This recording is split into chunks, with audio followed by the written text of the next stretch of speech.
Right. So a very warm welcome to everyone who's joined us for this important conversation. This is the 95th conversation in the series called Grounded Voices, which is being organized by the National Alliance of People's Movements. And today we are joined by an excellent panel from different states of the country to discuss what these 17 years of the Right to Information Act in India have meant for people, what have been some of the biggest strengths that we have drawn from it, where are we today in terms of the progress on the law, what are some of the challenges that we will be facing in the coming few years, and also perhaps a reflection of the journey of the RTI Act till date. तो आप सबका बहुत बहुत स्वागत है। आज ये 95th episode, हमारा दशक पूरा होने वाला है इस ग्राउंडेड वॉइसेस श्रृंखला में, जो कि national alliance of people's movement द्वारा चलाया जा रहा है। और हर संडे हम अलग अलग मुद्दों को उठाते हैं और उनके ऊपर चर्चा करते हैं। और जैसा कि आप सब लोग जानते हैं कि कई महीनों से हम लोग महीने का एक हफ्ता जवाबदेही और पारदर्शिता के मुद्दों के ऊपर फोकस करते हैं। तो ये उसी श्रृंखला में आगे बढ़ते हुए आज हम लोग जो इकट्ठा हुए हैं वो हम चर्चा रखेंगे कि आज इस साल देश में 17 साल हो गए हैं सूचना के अधिकार के क्रियान्वयन को। 2005 में पास हुआ था और अभी समय काफी बीत गया है, तो उसके ऊपर चर्चा करेंगे और लोगों से सुनेंगे कि आरटीआई को लेके क्या क्या अभी तक हमारी सफलताएं रही हैं, क्या क्या चुनौतियां रही हैं, इस समय क्या स्थिति है सूचना के अधिकार कानून को लेके, और आने वाले समय में क्या क्या दिशाएं हैं जिनके ऊपर जरूरी है कि हम सब लोग ध्यान दें। और आज आज हमारे साथ एक बहुत ही जबरदस्त पैनल साथ में जुड़ा है, जिसमें कि ऐसे लोग हैं जो सूचना के अधिकार कानून के बिल्कुल शुरू से ही उसके संघर्ष में जुड़े हुए हैं, उसके संघर्ष को शुरू करने में बहुत बड़ा उनका एक योगदान रहा है। और आज भी देश भर में कानून कैसा चल रहा है, उनके राज्य में क्या हो रहा है, उसके ऊपर कड़ी नजर ही केवल नहीं रख रहे हैं, लेकिन उसको एक तरीके से बिल्कुल उसके केंद्रित में है कि किस प्रकार से इस कानून को आगे और बढ़ाया जाए। तो मैं आपका सभी हमारे पैनल से पहले एक इंट्रोडक्शन कर देती हूँ, और फिर एक एक करके जब बुलाएंगे उनको तब थोड़ा सा और भी कुछ उनके बारे में बात रखेंगे। आज सबसे पहले तुम्हारे साथ जुड़ी हैं अरुणा रॉय जी, जो कि मजदूर किसान शक्ति संगठन, जो राजस्थान में एक संगठन है, वहां से जुड़ी हैं। और सभी लोग जानते हैं कि एमकेएसएस की बहुत एक बड़ी भूमिका रही सूचना के अधिकार कानून के संघर्ष में। और हम उनसे सुनेंगे कि कहाँ तक ये जो सफर रहा है आरटीआई का, उसमें अभी क्या क्या हमने पाया है और अभी आगे उसको और कैसे मजबूत करना है। हमारे साथ जुड़े हैं एबी जॉर्ज, जो कि आरटीआई नेटवर्क केरला से हैं। और आज के समय में अगर देखा जाए तो केरला एक ऐसा राज्य है जहाँ पे कि आरटीआई नेटवर्क बहुत ही एक्टिव है, डिस्ट्रिक्ट लेवल तक उन्होंने कमिटीज बनाई हुई है। और अभी थोड़ी देर पहले एबी से बात हो रही थी तो बता रहे थे कि वो ब्लॉक लेवल पे भी कमिटी बनाने की कोशिशें कर रहे हैं। हमारे साथ जुड़ी है रोली शिवहरे। रोली मध्य प्रदेश में सूचना के अधिकार कानून को आगे ले जाने में बहुत सक्रिय रूप से बहुत सालों से काम कर रही हैं। और हमें मालूम है कि सूचना के अधिकार कानून के जो सिपाही हैं उनके ऊपर लगातार अलग अलग राज्यों में हमले भी चल रहे हैं, और उसमें भी रोली इन्वॉल्व रही हैं फैक्ट फाइंडिंग मिशन वगैरह करने में। और हमारे साथ जुड़ेंगे प्रदीप प्रधान। प्रदीप हमारे साथ जुड़ेंगे उड़ीसा सूचना अधिकार अभियान से। उड़ीसा में भी बहुत मजबूती से सूचना के अधिकार का संघर्ष आगे बढ़ाया जा रहा है, और कोई भी ऐसे मतलब मुद्दे नहीं है गवर्नेंस के जिनके के ऊपर वहां पे जम के इस्तेमाल नहीं हो रहा सूचना का अधिकार कानून का। So I'll just briefly introduce the panel right now. We are joined by very strong and diverse set of voices on the Right to Information Act today. First, we'll be joined by Aruna Roy. Aruna really needs no introduction when we are talking about the Right to Information Act. She is one of the founding members of the Mazdoor Kisan Shakti Sangathan, and we know that the MKSS played a key role in the struggle for the Right to Information Act.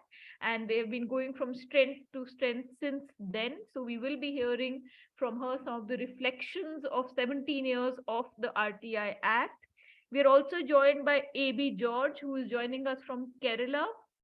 Kerala is one of the states where there is very vibrant RTI network that's been coming up, and they already have a presence in nearly all the districts in Kerala, and now in fact they are taking it down to the block level as well. We are joined by Roli Shivhare from Madhya Pradesh. Roli has been a key force in taking forward the RTI movement in Madhya Pradesh and has been deeply involved in issues related to the Right to Information Act, and also has been involved in carrying out fact-finding teams wherever there have been attacks on RTI users. And we'll also be joined by Pradhan from Odisha, who's associated with OSA, which is the Odisha Suchna Adhikar Abhiyan. Again, a very, very vibrant state level campaign. And as we know, the Right to Information Act has been deeply, people have been deeply engaged with the Right to Information movement, but also have been deeply involved in using the Right to Information Act. And one would be today hard pressed to think of any social movement or any struggle for human rights where the RTI is not one of the key tools that people are using to seek accountability of the government. If you look at the use of the Right to Information Act in India, it's one of the most vibrant uses globally. Every year, 4 to 6 million RTI applications are filed. And these range from day-to-day issues of rations, pensions, roads, education, right up to questioning the highest authorities, whether that be the Prime Minister's office, the Supreme Court, the High Court, the President's Secretariat, or even the Defense Ministry, for example. So we will be hearing from different states about the use of the RTI as well, and perhaps some of the big success stories also from these states. And we know how crucial information is for people. I think after the COVID period, I don't think it needs any reiteration. We know how crucial it became for people to have information about oxygen availability, about availability of essential drugs in order to save themselves and the lives of their near and loved ones.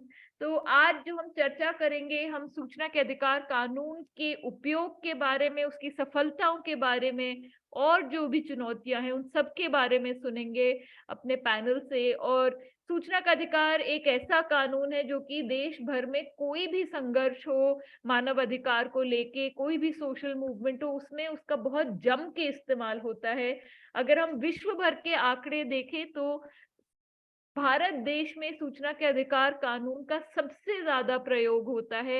हर साल 40 से 60 lakh RTI अर्जियां डलती हैं, और ये रोजमर्रा के मुद्दों जैसे राशन, पेंशन, सड़क, शिक्षा, इन सब से लेकर ऐसी भी RTI का इस्तेमाल होता है जो कि सबसे जो बड़े दफ्तर हैं देश के, चाहे वो प्रधानमंत्री कार्यालय हो, चाहे वो रक्षा मंत्रालय हो, चाहे वो प्रेसिडेंट सेक्रेटेरिएट हो, या चाहे वो उच्चतम न्यायालय क्यों ना हो, उन सब की भी जवाबदेही के लिए सूचना का अधिकार कानून का जम के इस्तेमाल होता है। तो ज्यादा समय ना लेते हुए मैं अब सबसे पहले बुलाना चाहूंगी अरुणा जी को।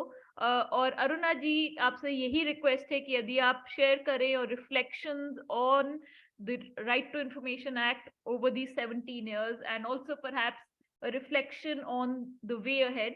And you can speak in either one language, or if you choose to be bilingual, you could do that as well. Over to you, Aruna ji, for about the next 12 minutes or so.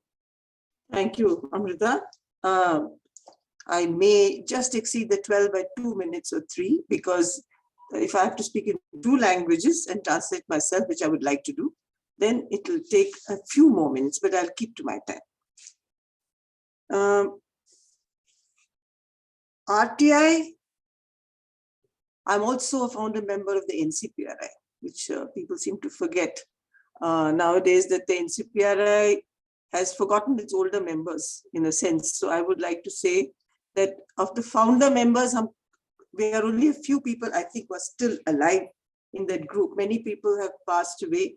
So I'd like to claim a space in that also, apart from being just part of the MKSS. When the MKSS began its struggle, one of the issues that we realized very early on, because the battle began in 94, and in 96, I think the NCPRI was established in Gandhi Peace Foundation, and most of the members of that time, the eminent members, are no longer with us. मैं ये कहना चाहती हूँ कि हाँ, मैं मजदूर किसान शक्ति संगठन में अभी भी हूँ, NCPRI में भी हूँ, मगर पता नहीं क्यों वो NCPRI के लिस्टिंग में हमारा पुराने लोगों का नाम कभी भूल जाते हो आप लोग, मगर हम लोग उसके भी फाउंडर मेंबर्स थे, और उस NCPRI को सशक्त करने के लिए जो लोग जुड़े थे, उनमें से कई जने हमारे बीच में अभी है नहीं। तो मैं इसलिए ये कहना चाहती हूँ क्योंकि MKSS तो एक स्थानीय संगठन है, मगर NCPRI ने इस मुद्दे को पूरे देश में फैलाने की बात उठाई थी।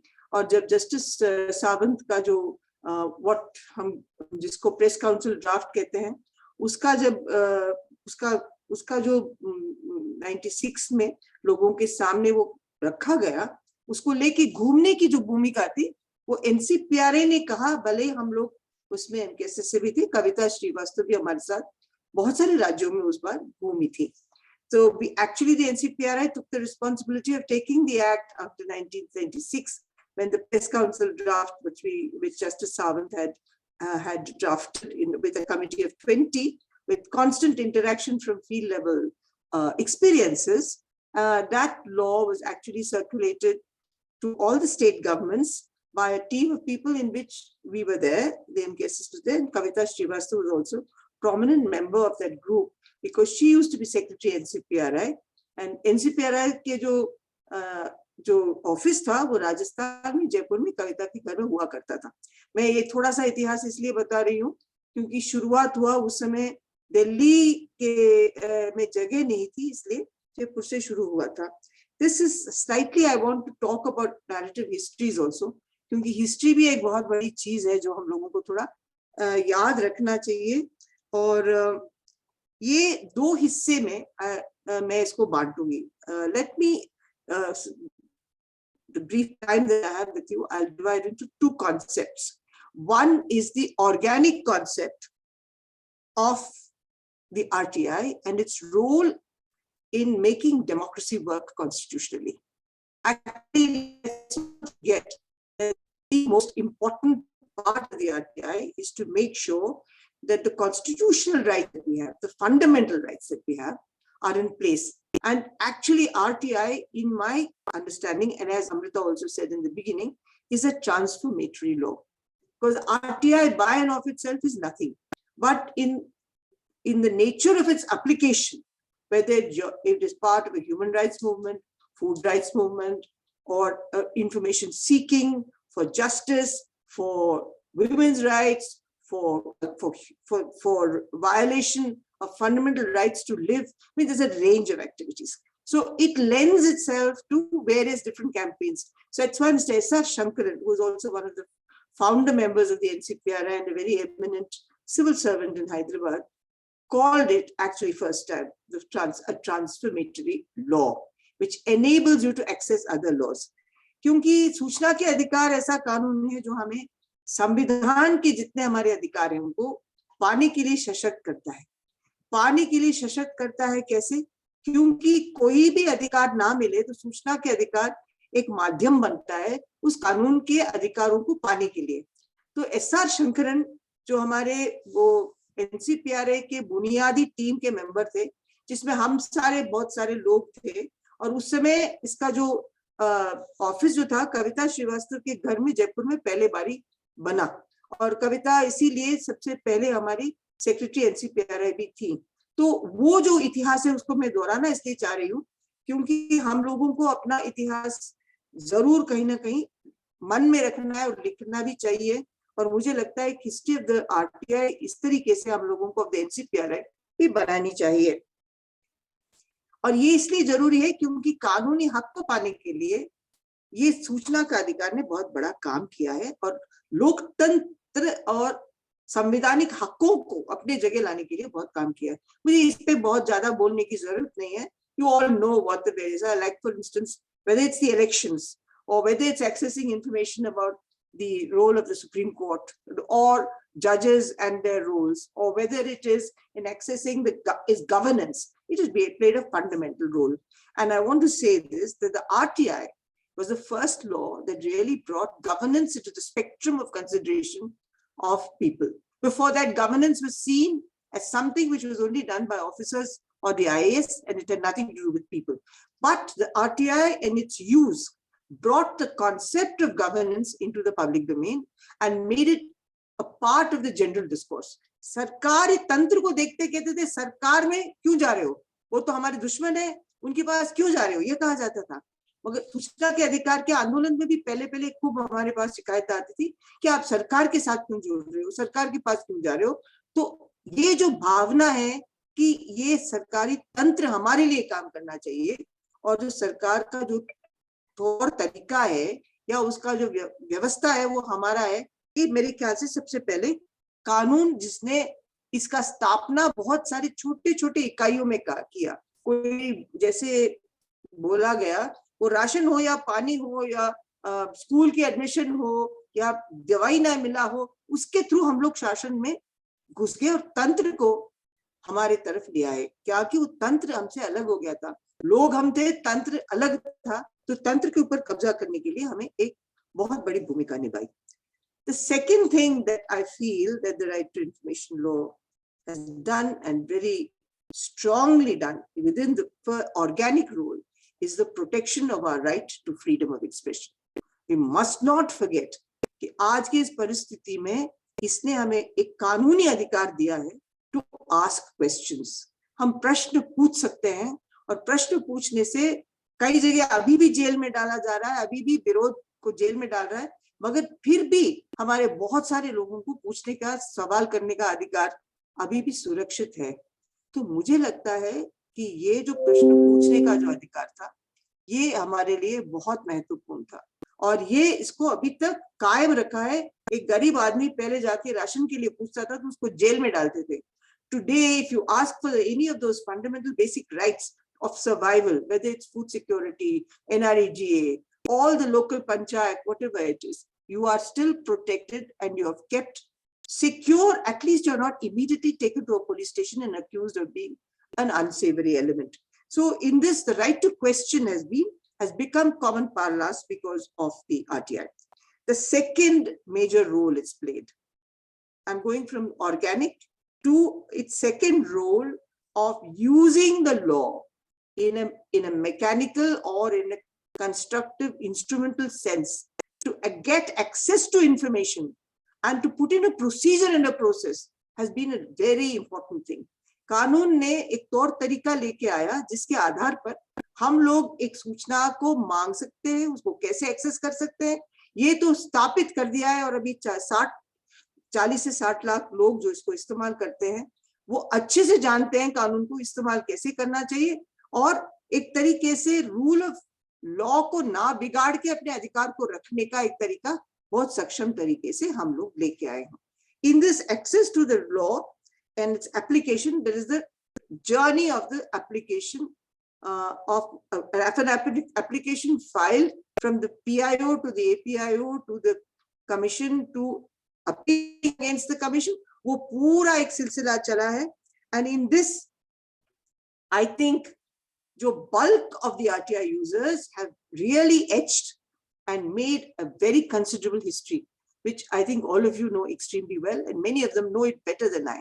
They have read the law, they have used the law, they have understood the potential of the law, they've understood the strength of the law, and they've used it for exercising their rights, and they have become sovereign people. ये जो हम लोगों को पहले लगता था कि ये कह देते हैं कि आप संप्रभुता है, मगर वो कैसे होगा। एक आरटीआई की एक एप्लीकेशन के एक सफर में एक व्यक्ति बिल्कुल समझ जाता है कि तंत्र को केवल ना केवल हम लोग कब्जे में लाकर उसको जवाबदेही रखें, मगर ये भी समझ गया कि उस रास्ते में वो डिपार्टमेंट कैसा काम करता है, उसमें कितने पैसे आते हैं, वो क्या करते नहीं करते। तो एक तरीके से तंत्र के ऊपर एक समझ और एक भूमिका हमारे बहुत अच्छे से बनी है। एक जरूर है, मैं आप लोगों पर छोड़ देती हूँ, आप कमियां बताएंगे, इसलिए मैं कमी पे नहीं जा रही हूँ, टाइम भी नहीं है कि क्या क्या कमी आए हैं। मुझे पक्का मालूम है कि मेरे साथी लोग अच्छे से उसको बोलेंगे, मगर ये जो दो भूमिकाएं ये बहुत ही अच्छे से स्थापित की हैं। आप यदि इसके एप्लीकेशन पे आए तो राजस्थान जैसे राज्य में एक जना को एक की डेथ हुई है, एक जन 2-3 जने के ऊपर मारपीट हुई है सूचना लेने के लिए। और मगर अब एक चीज ये भी समझ में आ गया है कि जब सूचना के अधिकार के एप्लीकेशन भले ही इंडिविजुअली फाइल होना चाहिए, मगर उसका जो प्रोटेक्टिव ग्रुप बनना जरूरी है। अकेला इंसान एप्लीकेशन फाइल करता है या करती है तो उसका जान जाना बहुत आसान है। So there has been a realization as we proceeded along. One realization has been that even if it's a single application, it must relate to a group so that the group can come together to protect that individual who applies, as well as make sure that there's less harm to that individual than others. It's still difficult. It's still, there is violence. There are threats of violence. People have been beaten up, but that is something which we have to keep in mind. And of course, there is the need for the whistleblowers law, which again, many of you will speak about, that it must be notified and it must be implemented, and that the Gazette notification has to come. We all know, but we have somehow not done enough to pressurize the government to bring the whistleblowers law into place. Why have we not done it is a question mark, and I leave it to you. Last 2 years have been impossible because of COVID, but even before that, we didn't form a large enough unit of protest to get the law into place. And after 2014, it's been very, very difficult, as we all know. So that is an issue which I think in future we'll have to resolve. Two more. दो चीज और मैं बोल के अपने बात बंद करती हूँ. एक तो सिस्टमिक चीजों पे ध्यान देना. सूचना के अधिकार ने काफी काम किया है. केवल एक एप्लीकेशन के ऊपर काम तो किया ही है, और कमीशन काम नहीं कर रहा है, ये लोग काम नहीं कर रहे हैं, सेक्शन 4 काम नहीं कर रहा है, सरकार अपना काम नहीं कर रही है. इस पे भी हम लोगों ने काम किया है, और काम करके हम लोगों ने कई जगह एक तौर तरीका या एक सिस्टम, एक ढांचा की तैयारी भी की है. मैं दो चीजों के ऊपर बोलकर मैं अपने बात समाप्त करूंगी. एक तो जो मुझे लगता है कि इसका जो सशक्तिकरण का तरीका इतना समझ नहीं आया है भारत में जितना समझ में आना चाहिए, वो है सेक्शन 4 को जो हम लोगों ने डिजिटाइज करके जन सूचना पोर्टल बनाया है. राजस्थान का जो जन सूचना पोर्टल 2 साल पहले 2 अक्टूबर को निकला था, उसका जो आह्वान हुआ था, प्रकाशित हुआ था, वेबसाइट पे सब बने थे वो सेक्शंस, वो सारे गवर्नमेंट डिपार्टमेंट्स की सूचना इन रियल टाइम वहां पे डाला गया है. तो सेक्शन 4 के लिए जो उनको सूचना डालना था उन्होंने डाला है. Now, Jan Suchna portal really acts as the web wall for everything, but in real time. You can access everything in real time. 10 crore people have gone to the Jan Suchna portal. 8 crore have downloaded information. You can check these figures because sometimes I'm a little woolly about figures, but I think I'm right. So in this, you are preventing that face-to-face encounter in some cases with authority which lands in violence. But on the other hand, this information coming out has also made it impossible for various departments, especially the mining department, dealing with silicosis, all these very sensitive departments, including police, including health. There are so many issues that are of immediate nature which have been brought out. And as Amrita said, knowledge about oxygen, knowledge about where oxygen is available, why oxygen is not available in COVID times was really useful, also because of the Jan Suchna portal and the fact that it had to put information out. The second thing, Jan Suchna portal ने काम बहुत किया है. कर्नाटका सरकार ने भी राजस्थान सरकार के अनुभव को देख के माइती खनेजा करके उन्होंने एक इस किस्म का पोर्टल कर्नाटक में भी निकाला है. मुझे लगता है NCPRI को अभी जोर देना चाहिए कि हर सरकार पूरा इंफॉर्मेशन डिजिटलाइज करे और डाले, क्योंकि नरेगा की वेबसाइट को भी ये लोग खत्म करने के लिए कोशिश कर रहे हैं गवर्नमेंट ऑफ इंडिया. तो मुझे लगता है गवर्नमेंट ऑफ इंडिया से भी करना चाहिए और स्टेट गवर्नमेंट से भी ये लड़ाई लड़नी चाहिए. एक तो जो जवाबदेही कानून के लिए हम लोग झगड़ रहे हैं और लड़ रहे हैं, क्योंकि हमने देखा कि सूचना तो मिल जाता है मगर उसके ऊपर काम जब करने के लिए जाते हैं तो जिसका चोरी पकड़ी जाती है, जो बदमाश है, जो काम नहीं कर रहे हैं, जो कुछ भी कर रहे हो, उनके ऊपर कोई दंड ही नहीं होता है. While we may get the information and we know who is doing something wrong within the government, no action is taken against them. And an accountability law is critically important. In Rajasthan today, we're fighting for an accountability law. The law is up on the website. And any of you want to, you can go to the Rajasthan government website and see the law up. And if you have anything to say, please do write. So, मेरे ख्याल से मैं यहाँ पे अपना समाप्त करती हूँ. But I cannot believe कि 17 साल बीत गए हैं. और मुझे याद है जब ये कानून पास हुआ था 2005 में, मैं राजस्थान में थी और निखिल और बाकी साथी जब दिल्ली में थे, तो उन्होंने फोन करके जब मुझे कहा कि कानून पास हो गया, तो मैंने कहा अच्छा पास हो गया, रियली पक्की बात है? तो उन्होंने कहा हाँ यूनानिमसली पास हो गया है. और मुझे तब वो याद आया, एक हमारे साथी बेआवर में खड़े हुए के कहा कि एक वकील आया और उसने कहा 1996 में कि आप कभी नहीं जीतोगे मगर लड़ते रहना. तो मैंने पूछा क्यों नहीं जीतेंगे भाई? उसने कहा एक सड़ी गली व्यवस्था में उसकी कलेजी मांग रहे हो, वो खुद उठा के बाहर रखेगा क्या? सवाल ही नहीं है, बिल्कुल नहीं सवाल है. And I really remember the day the law was passed. And of course, apart from the lawyer's story, which I related in Hindi, L.C. Jain, who was then ambassador to South Africa, had written to me saying, it's a very good fight, it's a good struggle, but please don't think you're going to get the law because you won't get it in your lifetime. Keep struggling.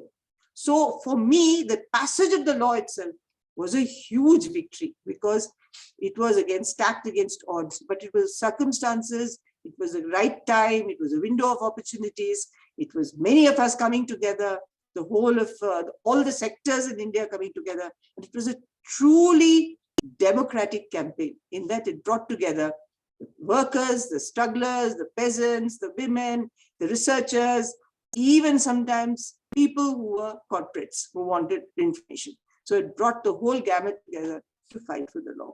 Thank you. I have exceeded my time because of 2 languages, but thank you very much for allowing that, Amrita. Thank you.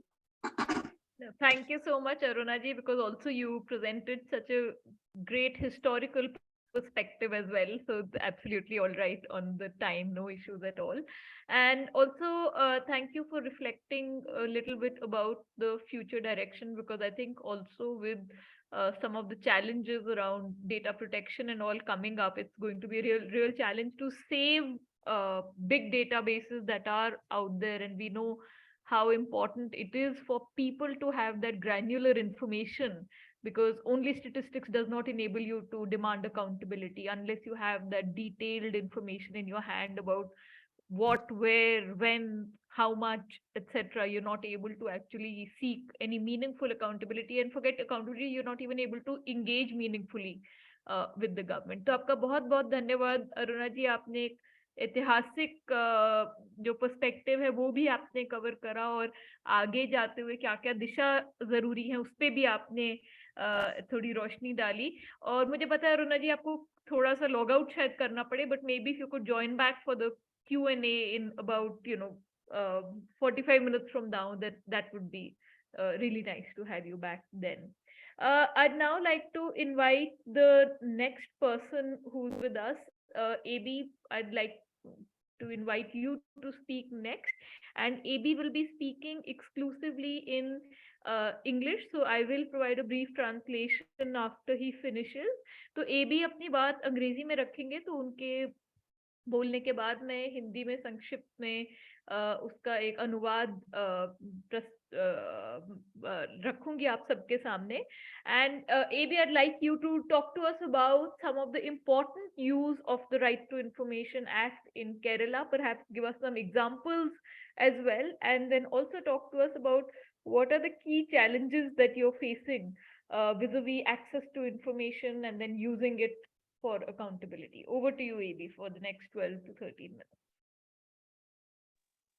Thank you, Amrita, and really extremely happy to hear Aruna ji and to understand more about the struggle that has gone into the whole process, and also to see that this idea that we are still continuing the struggle for this right to information and all related aspects or more for transparency, more for accountability, and on going on. But when we reflect the 17th year after the passing of this law, the first thing that comes to my mind is, I mean, in a sense, a continuation of what Arunaji said. Actually, this act was to set up the regime of transparency, regime of right to information as a practical regime of right to information. That we need to work harder. That is my first feeling, because now the right to information, the act is there, procedural aspects are there, things are kind of fairly worked out. But still, this idea of establishing a practical regime where the information should flow to the people, we are still not reached there. So that is why even now it is a struggle to get information. And in this sense, the public authorities and the custodians of this information, they are not yet aware about the importance of this act, not as a, this 10 rupee business of giving an application and giving some act. No, that is not. It's not just giving some information. It's putting out all the information in public domain, so much so that the people should not be using this act at all. That level of transparency is demanded by this act, and that is why I fully feel what Arunaji said about the campaign for Section 4 is extremely important. And even there, I feel we'll have to take Section 4(1)(c) and D, where the reasons for any major decisions, and the affected party can ask for the reason for why he or she is given and not given an information, including, or any governance action, if it is affecting the people, affecting the individual, the government should be answerable to them. That aspect should come in. So this is very, very, very important. So going beyond transparency and moving towards accountability, making the system accountable to the last person is the most important task that we should take forward. In that sense, the accountability initiative is very, very, very important. That is the thing. And that is why some of the efforts that we are putting in Kerala, we are on one side, we are trying to build up a larger network of people who are as in the act, informed citizen, trying to look into the activities and see how the government system is failing. I'll take this small example. There is a boom of stray dogs, street dogs. Their population is increasing, basically because of two reasons. Lot of food waste and waste management systems are failing. Second, there is no systematic program for the control of its population. So and then people, the stray dogs started attacking children, old people, etc., and it became a real social problem. So then the society also divided, one set of people for the dog and some set of people against the dog, kind of thing. Kill the dog and finish it off on one side, or no way you can't kill the dog, even though. So this is a kind of division happening in the society. And we thought the people, the people in power, state government, the corporation, municipalities, and the Gram Panchayat, who are entrusted with this responsibility of maintaining the shelters, the control of population, what they call the animal birth control, ABC program, all these things, they are not doing anything. We filed RT application in a whole lot of Gram Panchayat, municipalities and corporations, and then we realized that they have allocated money, and the money is parked in from Gram Panchayats and municipalities and corporations to district panchayats. And parking money from one account to another account will not lead to any control of the dog population. So now that is now taken up, and we are kind of working on a campaign on that front. Why I'm saying this is that it is extremely important that, ours is a very difficult time where with all lot of social media and the media, everything together, dividing people left, right, and center on various accounts. So even stray dog can divide people. So we need to talk to the people and inform them that that's not how we should look at it. We should look at it as a governance failure at different level and make them accountable to the actions they are supposed to take. So we started that campaign. When we started that campaign, we realized that we have not sufficient number of units or people working in all the 1,000+ local government organizations. So we are now in a process of kind of creating contacts in every panchayat, every gram panchayat, every municipality and every corporation in such a fashion that we will be able to take up issues in a systematic manner in every panchayat in across the state in one go. So that is the aim towards which we are working. Now, I'll take you to another example where, then there is a speed rail program, rail corridor, what we call the K-Rail, Kerala Rail program was kind of announced here. While the Section 41C demands that any major the program, announcing any major program which will affect the people, the authorities should disclose everything. But nothing is disclosed. And it is always said that you cannot disclose it because of various reasons, including in intellectual property rights, trade secret, everything. So then some of our people systematically worked with the RTI and brought out all this information from wherever it was kept hidden through various means and fought the case in the High Court. And now the project is almost shelved, which would have been a major development disaster in the country, in the state. So what I'm saying is that whether it is the stray dog or to a big project like Kerala, it's a huge project. I mean, biggest ever conceived development project in Kerala for a rail corridor from north to south of Kerala. In that case also, we were able to very effectively use the RTI Act. So what I'm saying, what I'm trying to communicate is that there is lots of problems in getting replies. Always the replies are, RTI replies are not at all satisfactory. The information commissioners are selected based on their political lineage. So even second appeals are getting very bad, reception, and it is disposed of without even giving detailed speaking orders. So these things are happening still. While these things are happening on one side, the other end, we are trying to push inch by inch that we are trying to get the information and sharing with the people and trying to mobilize very many issues into the forefront. Then actually, when the MLAs fought in the floor of the NIM Sabha, and they destroyed the public property within the NIM Sabha.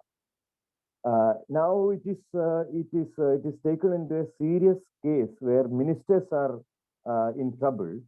It is all brought out through RTI, use of the RTI. So what I'm saying, possibility of working at various levels is possible with this act. But now we need 2-3 things happening immediately, the collective effort. One, as Arunaji was telling, this is a result of a people's movement for transparency and accountability. And we need to work towards further strengthening that people's movement part towards more accountability and more transparency. That is the first thing we need to look into. Second one, we need to have lots of our,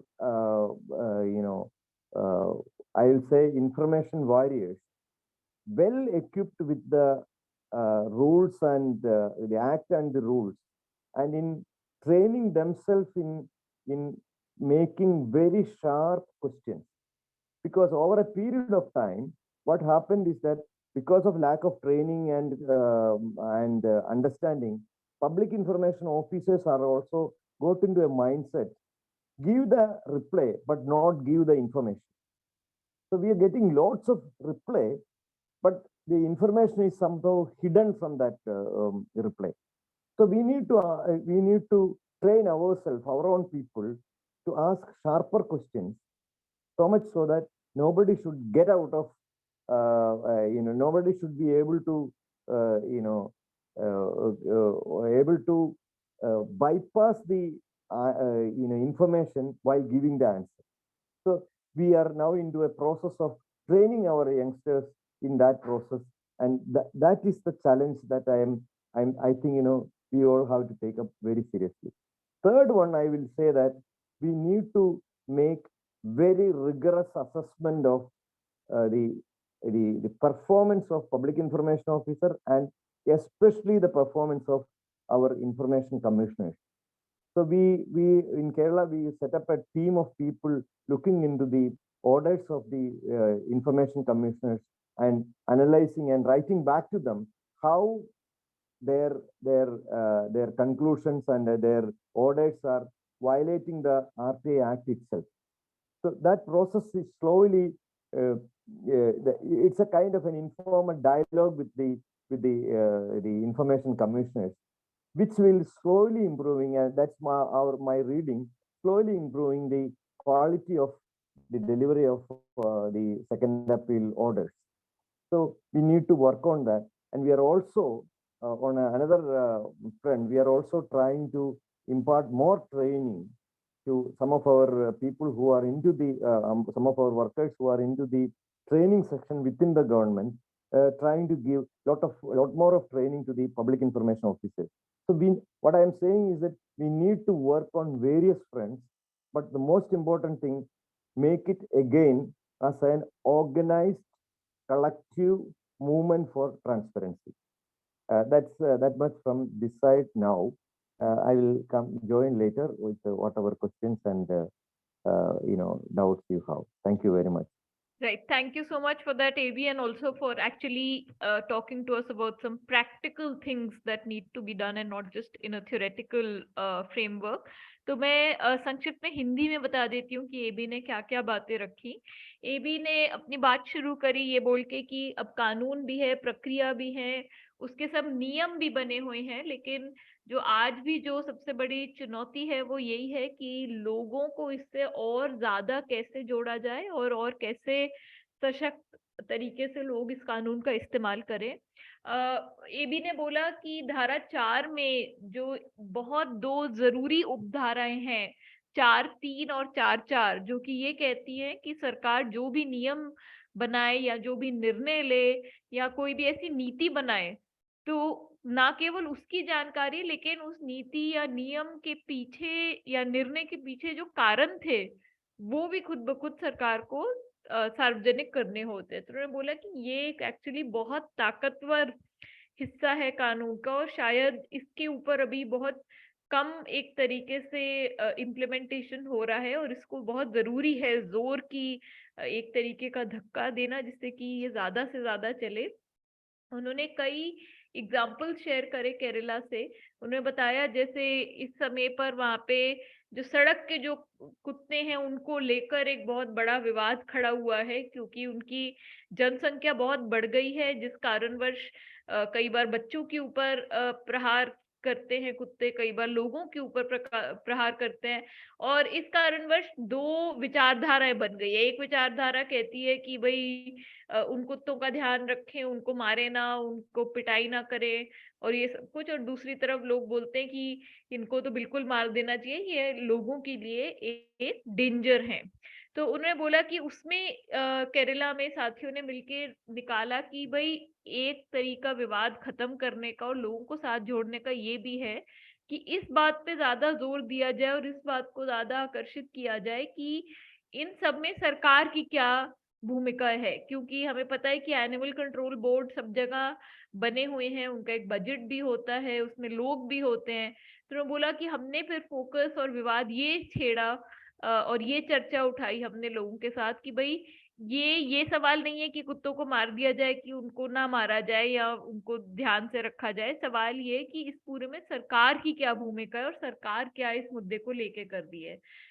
उसी प्रकार से उन्होंने बताया कि एक और जो बहुत जबरदस्त इस्तेमाल हुआ है केरला में हाल ही में सूचना के अधिकार कानून का, सरकार एक के रेल एक मेट्रो टाइप का एक प्रोजेक्ट बना रही थी जिससे एक्चुअली वातावरण को भी बहुत नष्ट होने वाला था, काफी ज्यादा जमीन ले रहे थे और उसको चलते हुए काफी नष्ट भी होने वाला था पर्यावरण का। तो उस पूरे मुद्दे के ऊपर भी लोगों ने जम के सूचना का अधिकार कानून का इस्तेमाल किया, खूब सारे रिकॉर्ड निकाले, निर्णय कैसे हुआ वो निकाला, इससे क्या क्या डैमेज होगा पर्यावरण को वो सारी जानकारी निकाली, और फिर जो संघर्ष चल रहा है केरल प्रोजेक्ट के खिलाफ उसको एक्चुअली बहुत सशक्त हुआ वो इस सारी जानकारी का इस्तेमाल करके। एक और उन्होंने हमारे साथ साझा करा उदाहरण की केरला में, और ये केवल केरला की बात नहीं है, तो देश भर में हम देखते हैं कि कई बार विधानसभा में लड़ाई हो जाती है और एमएलए या संसद में भी एमपी उठ के जम के तोड़ फोड़ करते हैं जो वहाँ की सारी प्रॉपर्टी होती है, जो टेबल चेयर बेंच माइक ये सब जो होता है, तो अपने राजनीतिक जो खेलों में और राजनीतिक जो उनके युद्ध चल रहे होते हैं उसमें वो इन सब प्रॉपर्टी का भी डैमेज करते हैं। तो उन्होंने बताया कि आरटीआई माध्यम से लोगों ने एक्चुअली ये जानकारी निकाली कि किस एमएलए ने कितना डैमेज करा, उसका क्या खर्चा है, क्योंकि अंत में ये सार्वजनिक पैसा है, ये कोई उनकी अपनी संपत्ति नहीं है, ये सार्वजनिक संपत्ति है। तो यदि आप सार्वजनिक संपत्ति को इस प्रकार से तोड़ेंगे और उसको फोड़ेंगे तो फिर उसका आपके ऊपर एक दंड भी लगना चाहिए। तो उन्होंने बताया कि कैसे आरटीआई का इस्तेमाल करके लोगों ने जवाबदेही मांगी और अभी वो केस चल रहा है कि भाई उन एमएलए को इसकी पूरी भरपाई करनी पड़ेगी जिन्होंने की इस टाइप का तोड़फोड़ करी सार्वजनिक संपत्ति की। आगे के रास्ते के ऊपर एबी ने बोला कि उनको लगता है कि बहुत जरूरी है कि हम युवा साथियों को ज्यादा से ज्यादा जोड़े और जो एक पूरा एक जो मूवमेंट खड़ा करने की जरूरत है और उसको और सशक्त करने की जरूरत है उसके ऊपर हम ध्यान देते रहें, ज्यादा से ज्यादा लोगों को कैसे जोड़ा जा सकता है उसके ऊपर ध्यान दें। और साथ ही में उन्होंने बोला कि बहुत जरूरी है कि हम इस चीज का समय समय पर एक जायजा लेते रहें कि जो लोक सूचना अधिकारी हैं और जो सूचना आयोग है वो कैसा काम कर रहे हैं, क्योंकि अंत में आरटीआई एक्ट का जो पूरा जो प्रक्रिया है और जो इसका पूरा एक इंफ्रास्ट्रक्चर और सिस्टम जो है, जो ढांचे बने हैं, उन ढांचों के ऊपर एक नजर बांध के रखना और उनके ऊपर एक दबाव बना के रखना कि आप सही से काम करिए वो बहुत जरूरी है। तो उन्होंने बताया कि सूचना आयोगों को लेकर केरला में एक पूरी प्रक्रिया चल रही है कि आयोग के आदेश कैसे हैं उनके ऊपर कुछ चर्चा होती रहे, आयोग में क्या काम चल रहा है उसके ऊपर भी चर्चा होती रहे। तो वो उन्होंने बोला कि एक जरूरी दिशा है आगे जाने की। तो thank you very much AB for the detailed sharing of experience from the state of Kerala, and also we hope to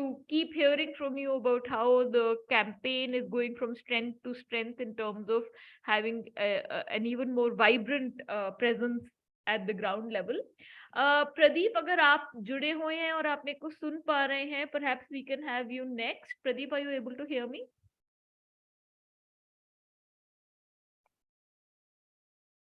Okay, so we'll take Roli, are you able to hear me? हाँ, आपको आ रही है मेरी आवाज? तो जी, अब मैं बुलाना चाहूंगी रोली शिवहरे को। जैसे कि मैंने पहले ही बताया कि रोली हमारे साथ मध्य प्रदेश से जुड़ रही है, और रोली, यदि मैं आपको निवेदन कर पाऊं कि आप थोड़ी चर्चा रखें मध्य प्रदेश में सूचना के अधिकार कानून के बारे में, उसके उपयोग के बारे में, चुनौतियों के बारे में, और जो हाल ही में अटैक्स हुए हैं उसके बारे में भी यदि आप अपनी बात रखें। जी, सभी साथियों को जिंदाबाद। अमृता, बस एक रिक्वेस्ट है कि हिंदी में बोलूंगी, आप उसको अगर ब्रीफली इंग्लिश में कर पाए तो। बिल्कुल। जी, तो साथियों, मैं बहुत ज्यादा समय नहीं लूंगी। मतलब मध्य प्रदेश के जितने मेरे अनुभव हैं और जो जितने हम लोगों के कैंपेन्स के साथ अनुभव हैं, वही आपके साथ साझा करना चाहती हूँ। कि पिछले कई सालों से, मतलब शायद 16 साल हो गया आरटीआई पे काम करते हुए। कुछ चैलेंजेस तो आप, क्योंकि अरुणा जी ने तो बहुत ही डिटेल एक आपसे हिस्टोरिकल पूरी बातचीत रखी, और एबी ने अपनी जो बातचीत रखी वो पूरे मतलब केरला के क्या अनुभव है उसके हिसाब से रखी। लेकिन हम मध्य प्रदेश में हम लोग जो देख रहे हैं, कुछ अनुभव, मैं ज्यादातर अनुभव ही आपके साथ शेयर करूंगी, क्योंकि हमने काफी सारी आरटीआई लगाई है और बहुत सारे कैंपेन्स में भी हमने एक दूसरे का साथ दिया है।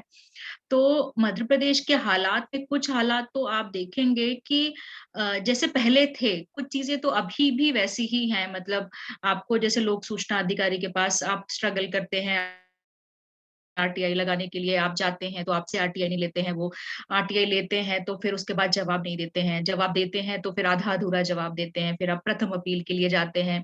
तो प्रथम अपील में भी 17 साल में यही हुआ है कि प्रथम अपील एक तरीके से कोई काम की होती नहीं है, क्योंकि ज्यादातर हम ये देखते हैं कि प्रथम अपीली अधिकारी बहुत ज्यादा एक्शन नहीं लेते हैं। तो ये सब चीजें अपने आप में है, और हम जब सारे जो लोग हैं, जो सिटीजन्स हैं, जो थक हार के अगर हमको जमीन पे हमको सूचना नहीं मिलती है तो हम जाते हैं, फिर हम आयोग पर निर्भर होते हैं कि आयोग ही हमें सूचना उपलब्ध कराएगा, क्योंकि एक डर रहता है आयोग का। पर मध्य प्रदेश की अभी आपको मैं हाल बताऊं तो मध्य प्रदेश के आयोग में अभी स्थिति ये है कि हम जैसे तैसे लड़के अपनी सूचनाएं ले लें, लेकिन जब आयोग में जाते हैं तो अभी मध्य प्रदेश सूचना आयोग में लगभग 7,000 की पेंडेंसी है। अगर आप मतलब एप्लीकेशन लगाएंगे तो शायद 1 साल बाद आपका नंबर आएगा। एक लगभग एक ये वेटिंग पीरियड मध्य प्रदेश में अभी अभी अभी की स्थिति में है। और दूसरा एक और चीज है कि अभी तो बहुत पिछले 2-3 साल पहले हमने एक बहुत संघर्ष किया था, 4 साल पहले हमने बहुत संघर्ष किया था, क्योंकि मध्य प्रदेश में सूचना आयुक्त तो बहुत कम थे। तो सुप्रीम कोर्ट में जो एनसीपीआरआई का जो एक पिटिशन लगा हुआ है, अंजलि और अमृता उस पिटिशन में भी एक हिस्सेदार हैं। तो उस पिटिशन के बाद मध्य प्रदेश में आयुक्तों की नियुक्ति हुई थी। लेकिन अभी आज की स्थिति में अगर देखा जाए तो फिर वही स्थिति मध्य प्रदेश में बन रही है, क्योंकि मध्य प्रदेश में अभी 7 सूचना आयुक्तों की पोस्ट खाली है। तो अब अगर 7 सूचना आयुक्तों की पोस्ट खाली है तो आप समझ सकते हैं कि उनके ऊपर जो पेंडेंसी है वो पेंडेंसी बढ़ती जाएगी, और 1 साल का जो वेटिंग पीरियड अभी है, मतलब आज मैं अगर एक आवेदन लगाती हूँ तो शायद मुझे 8 महीने से 1 साल लग जाता है। लेकिन अगर जल्दी ही सूचना आयुक्तों की नियुक्ति नहीं हुई तो शायद ये 1 साल का वेटिंग पीरियड हमें बहुत ज्यादा मतलब और बढ़ जाएगा।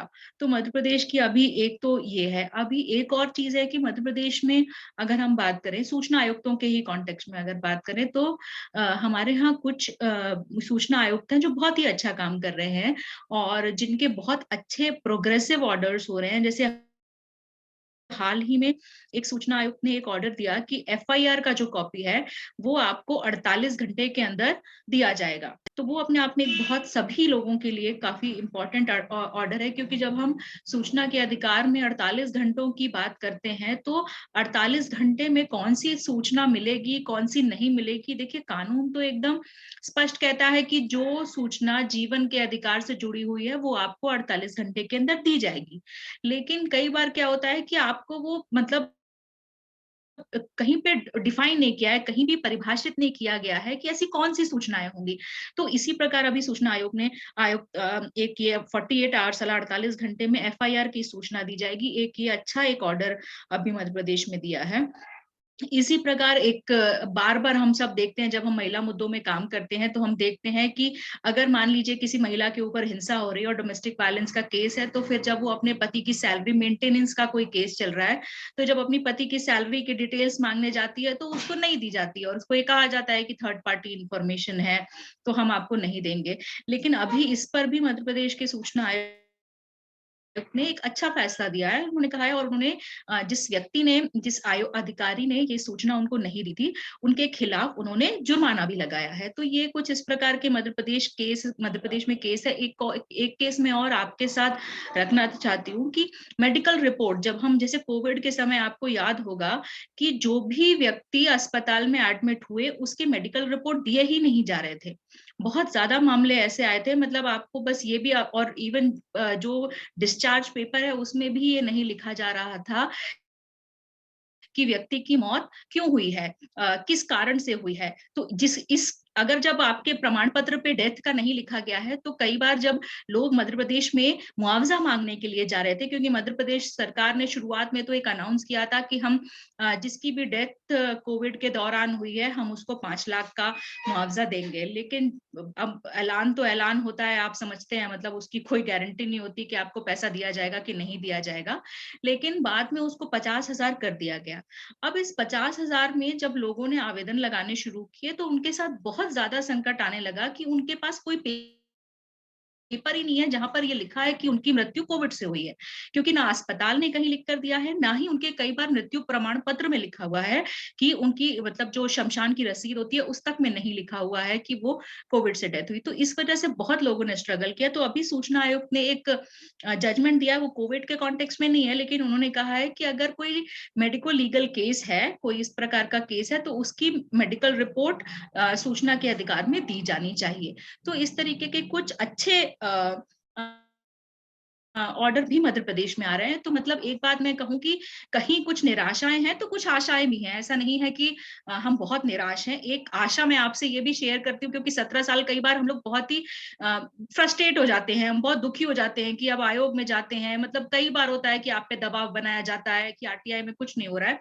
लेकिन मैं आपको अभी हाल का एक केस बताऊं कि मध्य प्रदेश में एक शिवपुरी में एक आदमी है जिसने अभी प्रधानमंत्री आवास योजना के तहत एक आरटीआई लगाई थी, और वो गांव का ही एक आदमी है, और उसने उसको कुछ 9,000 के आसपास के उसके पेज थे, तो उसने उसके 25,000 के आसपास उसके पैसे चुका दिए। अब जब उसने पैसे दे दिए तो उसको उस अधिकारी ने जानकारी नहीं दी।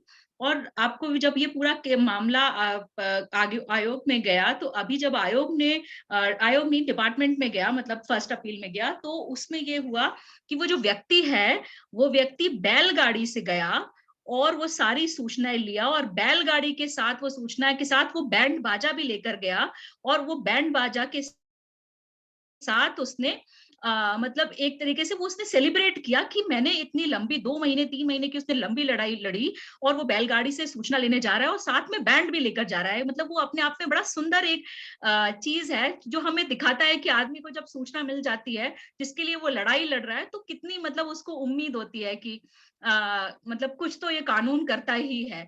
तो मैं आपको एक अच्छी मतलब कुछ निराशा के अलावा एक आशा मैं आपको और बताती हूँ कि एनएपीएम शायद जानता है, और एनएपीएम के साथी भी जानते हैं, मध्य प्रदेश में एक संघर्ष चल रहा है। सेंचुरी के जो साथी हैं, एक जो बिरला की जो एक कंपनी है यहाँ पर, सेंचुरी मिल है, वो बिरला ग्रुप की है, और वो उसमें से करीब हजारों मजदूर उसके में लड़ाई लड़ रहे हैं, और उनको बिना बोले उनको उस कंपनी से निकाल दिया गया। तो वो काफी लंबे समय से वो लड़ाई चल रही है। अभी हाल ही में उसका उन्होंने कुछ श्रम विभाग से कुछ पेपर्स मांगने की कोशिश की कि श्रम विभाग और जो कंपनी है उसके बीच में क्या पत्राचार हुए, क्या कागज हुआ, ये आप कागजी कार्रवाई हमको बताइए। तो श्रम विभाग ने मना कर दिया, उन्होंने कहा कि हम ये नहीं दे सकते हैं। तो वो पूरा मामला गया आयोग में, और अभी आयोग ने बहुत ही अच्छा आयोग ने ये कहा कि देखिए, ये मजदूरों के मानव अधिकार का मसला है, और इनको ये जो भी कागज मांग रहे हैं वो कागज आपको देना चाहिए, क्योंकि इसमें कुछ भी प्राइवेट नहीं है, क्योंकि ये लोगों के अधिकार से जुड़ा हुआ है। तो अभी वो सेंचुरी के वो जो भी पत्राचार है, वो ऐसा आदेश दिया गया उनको दिया जाएगा। तो ऐसे बहुत सारी छोटी छोटी लड़ाइयां हैं जो अपने लेवल पर लोग लड़ रहे हैं और जीत भी हासिल कर रहे हैं। देखिए, बहुत सारी निराशाएं हैं, मध्य प्रदेश में भी बहुत सारी निराशाएं हैं। मैं लास्ट बात अपनी आपसे बोल के खत्म करूंगी कि इन निराशाओं में एक निराशा ये है कि अभी तक मध्य प्रदेश में सूचना के अधिकार पे, जैसे अभी आपके साथ प्रदीप जी शेयर करेंगे, जिस प्रकार से प्रदीप जी और उड़ीसा में जो आरटीआई एक्टिविस्ट के ऊपर हमले हो रहे हैं, मध्य प्रदेश में ये स्थितियां नहीं बन रही थी। लेकिन अभी कुछ समय से मध्य प्रदेश के हालात भी बाकी राज्यों के हालात की तरफ ही जा रहे हैं। अभी हाल में ही मध्य प्रदेश में के विदिशा के में एक व्यक्ति है था, उसकी मृत्यु, उसको गोली मार दी गई और उसको PWD जो सरकारी विभाग होता है जिले के, उसको उस जिले के कैंपस के अंदर, मतलब उसकी 4 दीवारी के अंदर ही उसको गोली मार दी गई। और दिन दहाड़े ये पूरा केस हुआ। और उस व्यक्ति को जब उसको मारा तो मतलब उसमें फिर ये था कि वो व्यक्ति RTI काफी सारी लगा रहा था, वो खुद एक ठेकेदार था, लेकिन उसको उस PWD विभाग में क्या चल रहा है उसको सारी जानकारियां थी।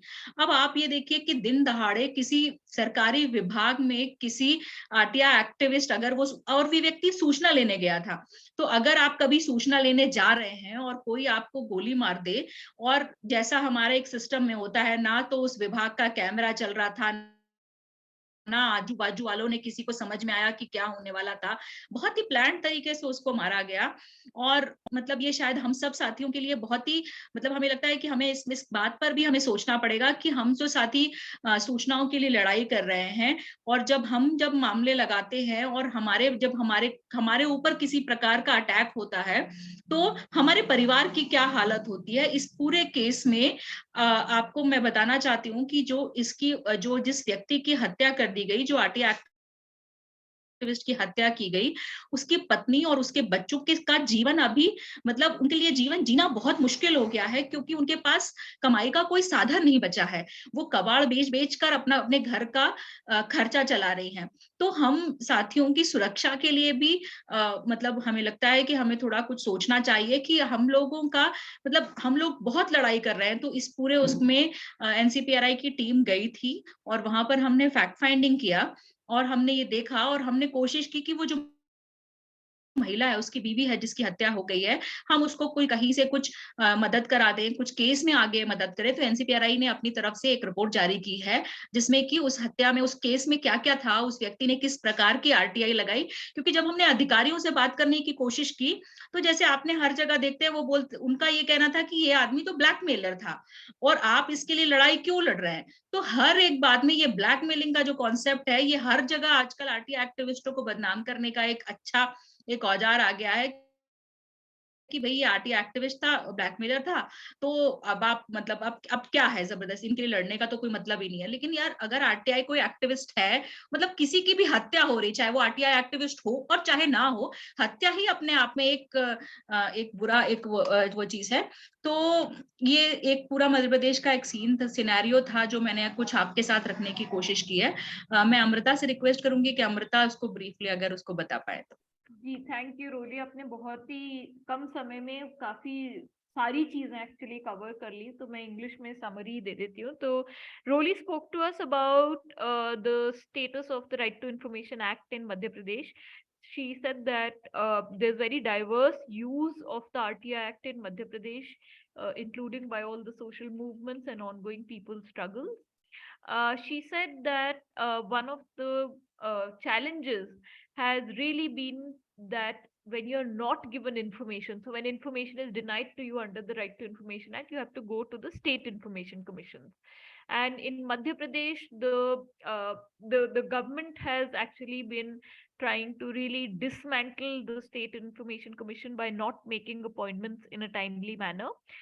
She said a few years ago they had a very strong campaign, and because of a ongoing case in the Supreme Court, in which in fact directions were given to Madhya Pradesh government to make appointments, due to that some appointments were made. And this came after a period in which the commission had almost become completely defunct because there was no functional commissioners in the information commission. She said after that for a few years it functioned in a manner that was okay, but now again today we are having a lot of trouble, because again there are 7 posts that are vacant, more than 7,000 cases are pending, and it takes nearly 1 year for an appeal or complaint filed to the information commission to be actually heard by it, which actually causes a lot of problems, because for people who are denied information related to their basic rights and entitlements, to have to wait for 1 year for the commission to hear a matter really causes a lot of trouble, and in fact people often also lose interest. She also said that she in fact highlighted several very progressive orders of the Information Commission to talk to us about why we must have effective, functional, and strong information commissions. She said that in one recent order, the commission directed that if anybody wanted a copy of the FIR, then that must be provided within 48 hours. Now, this is a particularly progressive order because even though the Right to Information Act has a clause saying that you must give information within 48 hours if it relates to life or liberty, but usually even if you seek under life or liberty, they say, oh, but this doesn't relate to your life or liberty. So by the commission having given this kind of an order where they're saying that, look, every single FIR copy has to be given within 48 hours, it will be treated under the life and liberty clause. That's extremely progressive. She said another important order by the Information Commission more recently is that in cases of matrimonial dispute, often people actually, especially women, file RTI applications to get details of their husband's income and wealth, etc. And that's another order in which the commission has said that in any such case, you must give these details. She also shared with us a very interesting case where a person had filed an RTI application seeking details of the PM Awas Yojana, that's the housing scheme run by the government. And he was told that this would come to about 9,000 pages, and for which he'd have to deposit quite a big sum of money. So he actually deposited more than 25,000 rupees. And then when he came to collect the information, he came in a bullock cart and he came with a band and baja. He came with musicians to actually celebrate the act of getting information. And she said that it was really heartening to see that how much it means to people, and the kind of effort that that man did in following up and making sure that he gets information. Rolly shared with us one other very crucial example. Many of us might have heard of the struggle of the Century Mill workers. So essentially, this was a mill that was being run by the Birla Group, and the workers were removed without any sort of framework of social security, etc. And they'd been fighting for their rights. And one RTI application was filed asking for the correspondence between the mill owners and the Labor Department. And in that, the Labor Department initially denied all the information.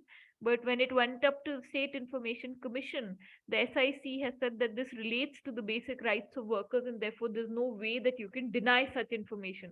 So really, Pankti highlighted that if you have functional and effective and pro-people commissions, it can really be a source of strength for people who are struggling for their basic rights and entitlements. Uh, if, After that, Rolly also shared with us that unfortunately the phenomenon of RTI users being killed or being attacked has also come up in a very big way in recent times. Earlier this year, there was a killing in Madhya Pradesh in the district of Vidisha.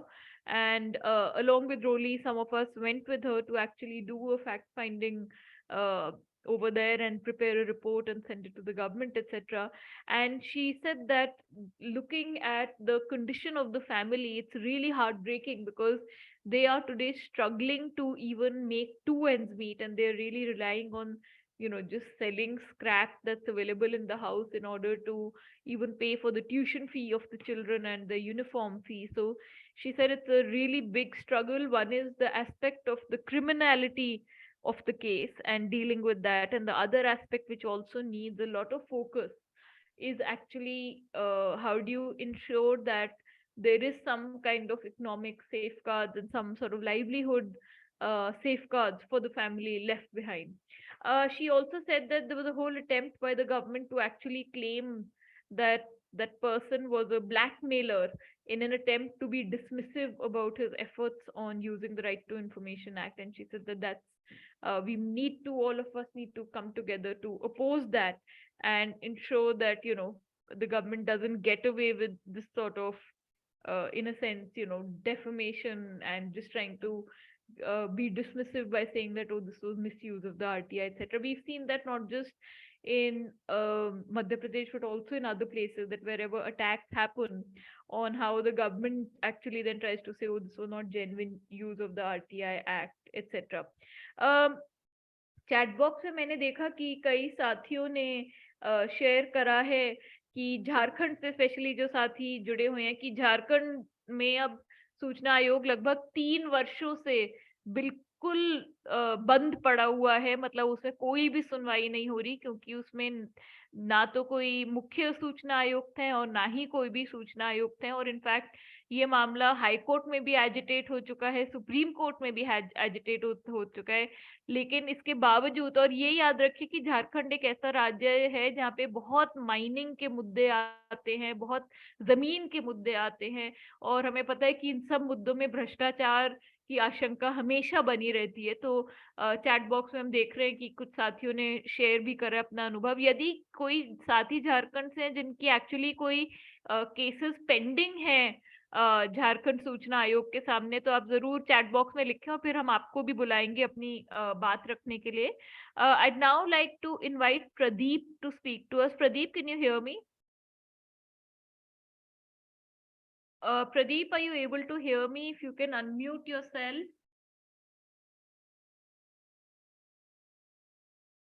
Pradip, if you can hear me, if you can unmute yourself in the Zoom, please. Inviting you to speak and share. Yeah, Pradip is just unmuting himself, and Pradip joins us from the state of Odisha, and I'll request Pradip to share with us the experience of the RTI over the last 17 years, but also some of what we've been seeing as the number of attacks on RTI users, and they recently just had a public hearing also on the issue. So a little bit also on what's been happening on that. Pradip, you can speak in English and I can translate for you in Hindi after that. Yeah, go ahead. Amrita, not audible. I could not hear anything. We can hear you, Pradip. Let me just call you. So we can hear you.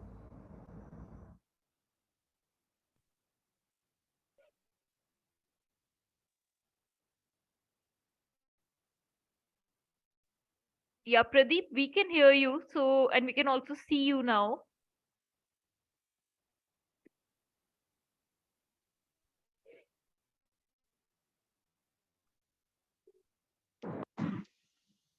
Yeah, Pradip, we can hear you and see you. Yeah, Pradip, we can hear you and see you. So you can go ahead and speak. We can hear you and see you. So you can go ahead and speak. Just unmute yourself and speak. Yeah.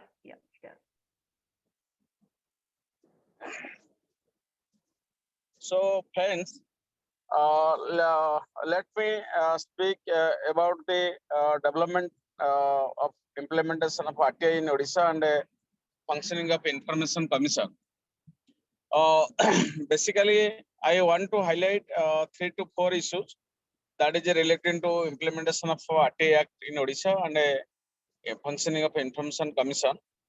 Number one is all my friends have already discussed about implementation of Section 4 of the RTI Act. In fact, from the very beginning, we have tried our best to enforce implementation of Section 4 of the Right Person Act. After a years-long campaign to enforce this provision, in 2010, the government of Odisha made a fantastic website, that is odisharti.com. In the website, all the proactive disclosure of information of all the departments are uploaded in a particular website, and which can be accessible by anybody. But in due course of time, the information could not be updated. The old documents are still available and it is not properly updated, and it is not also properly managed by the various departments. Then we all filed the cases before the Information Commission that the Section 4 related information in the proactive disclosure information that is in the website, it is not updated, and it should be updated, and there must be bilingual. It must be Odia and English. So Commission had the case and issued the direction to the government to go for the updating the information, number one, and also to put the information in Odia language, that is our mother tongue. But after getting this order, the government of India, a government of Odisha issued a letter circular to all the departments for the proactive disclosure of information in Odia language and to update the information. But it was just simply circular issued, but it was not carried out by the government. Then we made again complaint to the commission that commission's direction was simply implemented in a issuing of circular by the INPA department, the nodal department for implementation of RTA, and nothing has happened. Then government, the Chief Information Commission invited to the second INPA department, the nodal department, how this the section 4 RTA section 4 information to be implemented properly. And there is a lot of discussion. Commission again has given the direction to go for a so much disclosure information in Odia language. Recently, as I heard, 2 to 3 departments has also gone for the bilingual so much disclosure to information. That is happening. That is going on. Second thing is recently the Information Commission has also brought a number of private organizations like Kalinga Institute of Industrial Technology, it's a private organization, and the Odisha Olympic Association, and there is a private hospital also, Apollo Hospital. The commission has brought it under the ambit of the RTA Act. But all the orders have been challenged in the High Court. High Court has stayed all the orders, and this stay order is still continuing. And another major issue that we are still fighting, that is how the primary cooperative societies will come under Information Act. Earlier, the private cooperative societies were giving the information under RTA Act, but after the Supreme Court judgment on Thalapama case, all the private societies have taken a stand that they will not come under RTA. Even though the government has issued the direction, they are also not. They are also denying the information, and the same thing the order that the private cooperative society will not come under RTA. Then we also from the campaign side, we try to develop another strategy. We decided we will file RTA to the Assistant Register of Cooperative Societies, who is the monitoring and administrative authority of all the primary agriculture by primary cooperative societies. And under section 2F, the information definition, the AICS should collect all these information from the cooperative societies and provide to the information seekers. Now, the AICS also denying the information that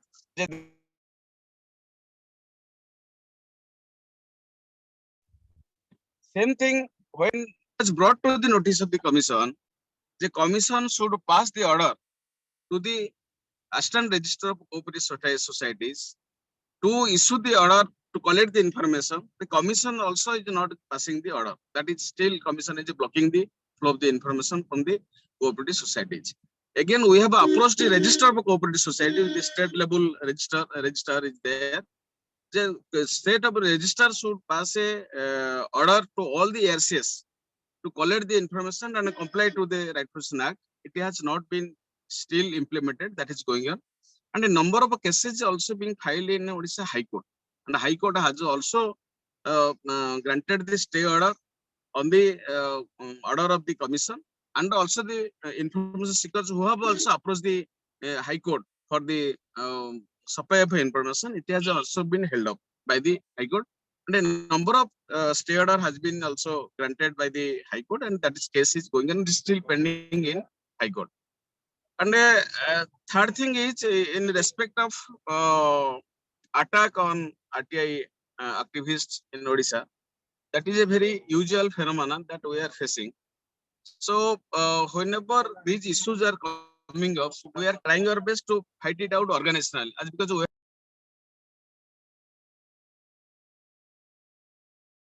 so we have decided that how organizationally we will fight it out and exert the pressure on the police and the administration to provide the protection to them and to register their affairs. That we are doing now. And also in all the cases where the RTI is attacked, so we have organized demonstration, demanded their arrest, and all the culprits also accused have been arrested. In some cases also the police is protecting them. They are going to High Court and get the bail. That is also happening. And we have recently approached the Chief Information Commission also to issue a direction to the government. Whenever there is a attack on RTIs and FIR is filed, how the government or the police will proactively take up the steps to investigate and take action against the accused. That we have done. That is going on. And in respect of propaganda side, actually government is not doing anything. There is no notice board. There is no display board also. Even some offices also, the name of the PIO and the Fast Rapid Authority is also not mentioned. And under Section 18, we have filed a large number of complaints that Section 4 is not being properly complied. And how the display board will be put in the in front of the offices, and how the nameplate will be also be put in the place. That the commission has given a series of order also how they will all the public authorities to display, to put the display board before their office, and also the name of the PIO and the first separately to be put in. And many officers have also complained the order of the commission. That is also going on. And these are the major issues that I highlighted it. And I think in respect of the disposal of the cases, we have the same problem in Odisha. Now we have the 17,000 of cases pending in the Information Commission. The cases of 2018 का case अभी सुनानी चल रहा है. Now the commission has taken a different strategy how to go for the quick disposal of the present complaint cases which is being filed in 2022. On Monday they have devoted for the hearing of the cases of 2018. Tuesday that is the cases of 2019. Wednesday that is cases of 2020, and Thursday it is 2021, and Friday is 2022. So year wise, and the commissioner divide the in every day alternate every day particular year of the cases will be had.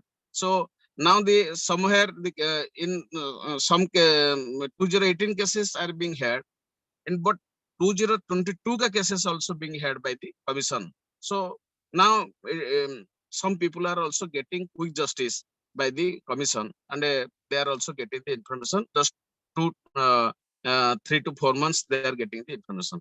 So it is a good strategy that the commission has taken up. So, and commission also passing a very good order also. For example, many of the cases, the sub judice word is being used as case is pending, the information cannot be provided. In my case, Lokaito, when I filed RTI getting the information about the Lokaito and what the government has submitted in Supreme Court in contest of the implementation of the Lokaito Act. So this information was denied to me on the ground of sub judice. Now commission has given direction to the government that to issue a special circular that sub judice cannot be ground for the denial of information. That has been done. In many of the cases also, commission is trying to pass out the good order also that we see it. And still we are doing campaign across the state, build up the RTI movement in block level, district level. That is going on. Thank you. Right. Thank you very much, Pradip, for that good overview of everything that's happening related to the Right to Information Act in Odisha. Because Pradip spoke in English, तो मैं संक्षिप्त में हिंदी में एक अनुवाद present करूंगी. तो प्रदीप ने हमारे साथ शेयर करा कि उड़ीसा राज्य में सूचना के अधिकार कानून को लेके क्या स्थिति है. उन्होंने बताया कि जब कानून आया ही था 2005 में, तो एक्चुअली उड़ीसा एकमात्र ऐसा राज्य था जिसने एक काफी जबरदस्त वेबसाइट शुरू कर दी थी, जिसमें कि सारे विभागों की जानकारी एक सिंगल वेबसाइट के माध्यम से पता चल जाती थी, और वो अपडेटेड भी रहती थी, और उसमें सारा डिटेल्ड जानकारी भी मिलता था, जिसका कि लोग बहुत अच्छे से इस्तेमाल कर पाते थे. लेकिन उन्होंने बताया कि पिछले कुछ सालों में ये अपडेट नहीं करा है डेटा, और इसलिए इसका कोई आज के मायने में कुछ इस्तेमाल नहीं कर पा रहे हैं लोग, क्योंकि कई सालों से जानकारी उसके ऊपर जो लेटेस्ट इंफॉर्मेशन है वो उसमें अपलोड नहीं की गई है। तो इसके चलते उन्होंने एसआईसी में एक कंप्लेंट डाली और जो स्टेट इंफॉर्मेशन कमीशन है उन्होंने आदेश भी दिया कि ये वेबसाइट को अपडेट किया जाए। और उसके बाद सारे जितने भी विभाग है उस राज्य में, उन सब विभागों को चिट्ठी भेजी गई कि आपको ये इंश्योर करना है कि जल्द से जल्द आप इस वेबसाइट पे जो लेटेस्ट जानकारी है आप उसको अपडेट करके डालें। और साथ में उन्होंने ये भी मांग रखी कि ये बाइलिंगुअल होनी चाहिए, मतलब ना केवल अंग्रेजी में होनी चाहिए बल्कि उड़िया में भी होनी चाहिए, क्योंकि जो वो मातृभाषा जो है लोगों की वहाँ पे वो उड़िया है। तो उन्हें बोला कि जरूरी है कि जानकारी उड़िया में भी मिले। इस पे अभी फॉलो अप चल रहा है, लेकिन अभी कोई एक्शन उस तरीके का इस पे हुआ नहीं है। दूसरी चीज उन्होंने हमारे साथ साझा करी कि कई ऐसे बहुत अच्छे आदेश हैं जो कि सूचना आयोग ने पिछले कुछ महीनों में दिए हैं। उन्होंने बताया, एक तो है कि अपोलो जो प्राइवेट अस्पताल है उसको बोला गया कि उनको सूचना के अधिकार कानून के तहत आना होगा और जानकारी देनी होगी। एक कलिंगा इंस्टीट्यूट जो है केआईटी करके है, उसको भी एसआईसी ने बोला कि आप लोक प्राधिकरण माने जाएंगे सूचना के अधिकार कानून के तहत, और जिसके चलते आपको लोगों को अपने बारे में जानकारी सारी देनी होगी, आपको लोक सूचना अधिकारी नियुक्त करने होंगे, आपको धारा 4 का क्रियान्वयन करना होगा। और जो ओलंपिक एसोसिएशन है उड़ीसा की, तो उड़ीसा ओलंपिक एसोसिएशन को भी ये आदेश दिया गया। लेकिन प्रदीप ने बताया कि ये जो आदेश है जो कई संघर्ष के बाद आए सूचना आयोग में, उनको फटाफट ये एसोसिएशंस और ये ऑर्गेनाइजेशंस जाके उड़ीसा हाई कोर्ट में चैलेंज कर देती हैं और स्टे ले आती है। तो उन्होंने बोला कि एक बहुत चिंताजनक मुद्दा है कि लिटरली बस स्टे मांगते ही आपको मिल जाता है स्टे। तो इतनी जो लंबी जो चुनौती और जो लड़ाई के बाद जो एक अच्छे आदेश आते भी हैं सूचना आयोग में, उनको केवल मतलब वो कुछ चंद समय के लिए रहते हैं और उसके बाद उसमें हाईकोर्ट से स्टे मिल रहा है। तो ये एक बहुत बड़ा मुद्दा उनके लिए बन रहा है, जिसके ऊपर आगे संघर्ष कैसे करा जाए उसके ऊपर काफी चर्चा की जरूरत है। दूसरा, उन्होंने बताया कि जो कोऑपरेटिव सोसाइटीज हैं उनको आरटीआई के तहत लाने के लिए एक पूरा संघर्ष चल रहा है। कोऑपरेटिव सोसाइटीज को सरकार बोल चुकी है कि आपको सूचना आयोग में आना, आपको सूचना कानून के तहत आना होगा, आपको जानकारी देनी होगी, लेकिन वो उसको पूरी तरीके से रजिस्ट कर रहे हैं। एक और जो जरूरी मुद्दा प्रदीप ने हमारे सामने रखा कि अगर हम देखें तो उड़ीसा में एक्चुअली बहुत ज्यादा अटैक्स और प्रहार बढ़ गए हैं। जो ऐसे लोग हैं जो कि सूचना मांग के जवाबदेही की ओर बात बढ़ा रहे हैं। और उन्हें बताया कि इसमें ना केवल फिजिकल अटैक्स और मर्डर किए जा रहे हैं, लेकिन बहुत सारे फॉल्स एफआईआर्स भी रजिस्टर करे जा रहे हैं आरटीआई यूजर्स के खिलाफ, अलग अलग धाराएं लगा के। तो उसमें भी उन्होंने बताया कि काफी संघर्ष चल रहा है, जो स्टेट कैंपेन है, और वो लोग सब जगह फैक्ट फाइंडिंग करके एविडेंस बाहर निकाल रहे हैं और उसको कैसे टैकल किया जाए उसके ऊपर भी काम कर रहे हैं।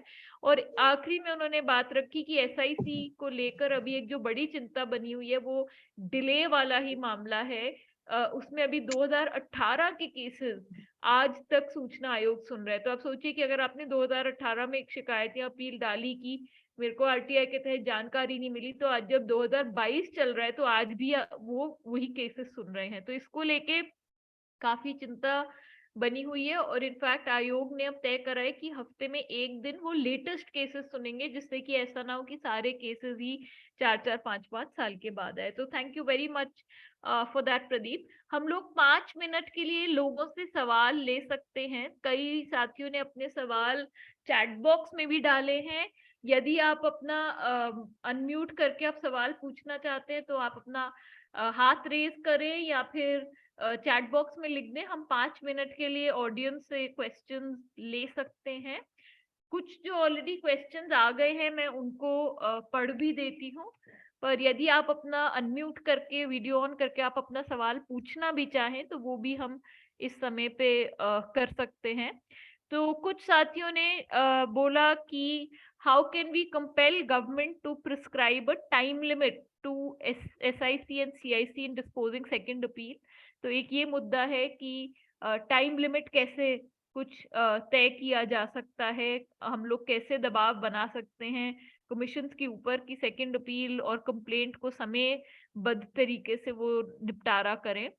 एक सवाल रमेश सुथार ने पूछा कि क्या राजस्थान सूचना आयोग ने धारा 4 का अनुपालन किया है। एक और सवाल पूछा रेडमी फोन से, उन्होंने अपना नाम नहीं बताया, उन्होंने बोला no doubt the right to information and right to service act empower citizens to get information, however acts are not followed by public authorities, so what can we do about that। एक और सवाल उन्होंने पूछा कि public authorities are reluctant to release information and even though this is guaranteed by the law, so how can we work on that।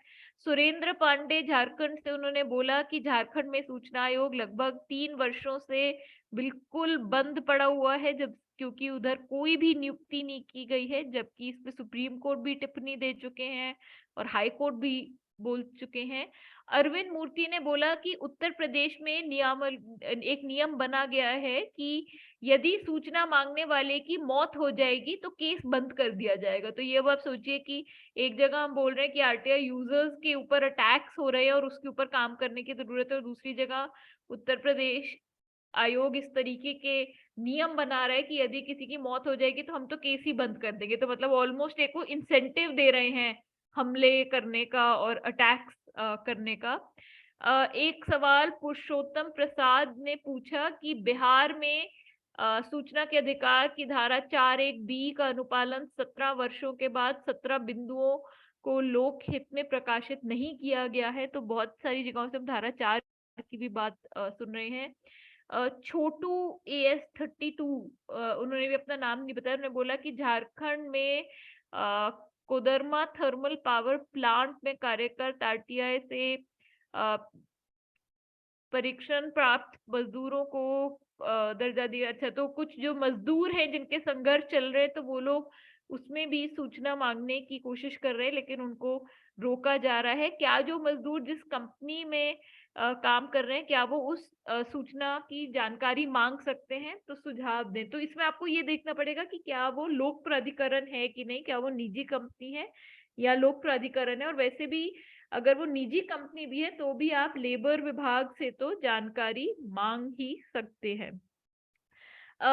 इसके अलावा 2-3 दोस्तों ने कुछ अपने विचार साझा करे हैं, कोई इस टाइप का सवाल नहीं है। और एक अभी सवाल आया है, छत्तीसगढ़ में आरटीआई ऐप से आरटीआई फाइल नहीं हो रही है, इसके लिए क्या उपाय करें? तो इसके लिए उपाय यही रहेगा हमारी ओर से कि आप एक चिट्ठी डाल दें सरकार को और सूचना आयोग को भी, हाईलाइट करते हुए कि आरटीआई कानून को इस्तेमाल करने में क्या क्या प्रॉब्लम्स आ रही हैं।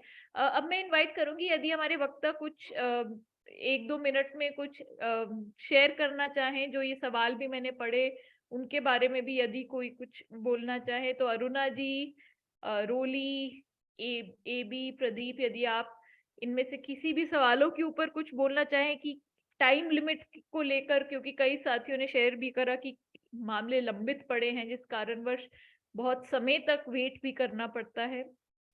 Abby, would you like to share your thoughts on any of the questions or issues, or even just share your closing thoughts with us?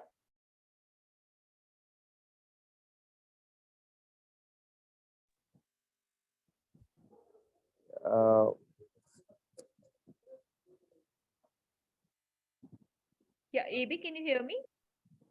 I missed your question. Sorry. So the question is that there were several questions in the chat box about people asking that, you know, what can we do if it's taking a very long time? You know, some people asking about Section 4 compliances. So I was just thinking if you'd like to share some thoughts on that, and also then we'll move towards wrapping up. So just some closing comments from you. Actually, the Section 4, we are seeing Section 4 basically as a disclosure process. And in the process, my feeling is we have not sufficiently focused on 4(1)(c) and D that I was mentioning earlier. That this disclosure of section 4(1)(a) and B is essentially talking about available records in an office, while C is talking about a new program or a project or a development idea which is coming up. If that is coming up, it is the obligation of the public authority to disclose all the details related to that, so that, as we mentioned in the preamble, informed citizens should enter into the democratic dialogue on that matter. So that is very important for any of the development program. So we need to, I will say that we need to have this Suchna portal kind of thing is very important. That also we need to take up into maximum states, and it's an excellent opportunity where all the details are available in the website itself. That is one thing. But the second thing is that all the projects which are going to affect people, I will interpret affect people as both positively or negatively affect people. If a bridge come and that bridge help me positively, even then the details about that bridge should be disclosed. For that matter, any program. So that disclosure of projects and programs which are going to come up are very important, because we are going to see lot more of infrastructure development activities coming out, and people are losing the resources. That is a major conflict area where we need to know the details of the program projects proposed, so that is even very powerful in section of an act is 4(1)(c). So that is very important. And also this is on a larger scale. If a particular person is affected with an activity of the public authority or a program, then affected person should know the reasons. This is the natural principle, natural justice principle, but it is specifically applied to a specific project. If you are going to acquire my land, if your project is going to affect my life in a different way, my livelihood is going to be challenged, whatever it is, so that I have the right to know why that decision is taken, why I am not consulted, even though I am consulted, why my views are not not taken into the account of decision making. So that is very important for us.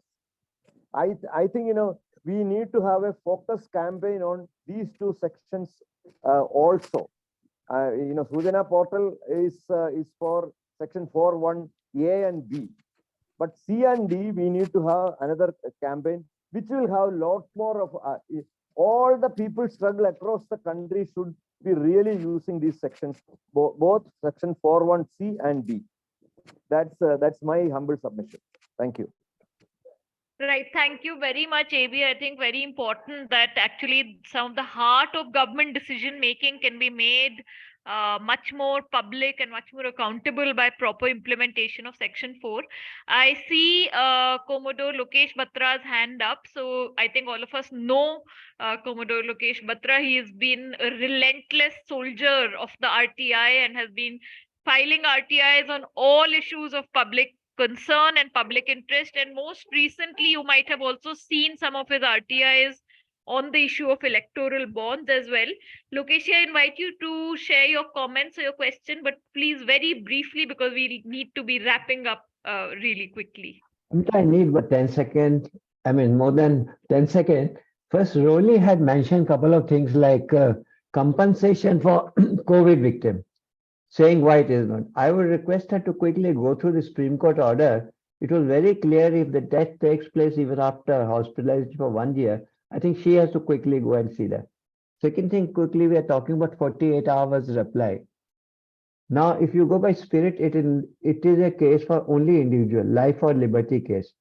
But recently in COVID time, last year when things were pretty bad, we filed RTI saying that it is a case of life or liberty be treated, because a lot of people are dying and all that thing. Of course, matter went up to the CIC, represented by senior advocate there, but surely we had we had no argument when our own Sailesh Gandhi order was produced in this respect, that this case does not fall in that category. On a lighter note, recent one of the reply which on a notification, that I'll talk it later seriously, but this is about having given the context of the case, you are asking for certain information from the file in context of authentication by Aadhaar, various notifications, almost whole government has issued such notification. Wherever you go, you will have to give it the authentication through Aadhaar, but still optional. So I said, give me relevant information from the file. Promptly it has been refused. There is no word relevant under 2F. Now, how do you think this is lighter or serious? No, relevant is not part of the information. And this is seriously, we have to think of that Aadhaar thing. There is a full circular from the government. Whichever government's place you go and you want to look at things, they say authentication, Aadhaar authentication. So there is a notification on that, but it is kept optional. So I thought this, keep a serious thought on it, and we are working on it. Thank you so much for such nice talk. No, thank you so much, location. Let me share with everyone कि लोकेश जी हमारे साथ America से जुड़ रहे हैं, तो जो भी अभी सुबह का समय वो एकदम आ जाते हैं जब भी हम सूचना के अधिकार पे कोई भी चर्चा रखते हैं. And this point that you raised about PIOs really sort of acting in a non-commonsensical way when dealing with RTIs really needs to be condemned in the strongest words possible, because one has to look at the spirit of what the citizen is asking for. Obviously, somebody is saying that give me a copy of relevant documents. You don't have to pick up, nitpick on the word relevant, but try and understand that one is There are two different words, two words. Absolutely, and one has to just try to understand that. One serious thing I would like to quickly bring out, yes. Recent experience in CIC. I had a hearing for RBI case. Since it could not go correctly, in fact, I am asked to, I call them up, they give me number, but it didn't work out that communication.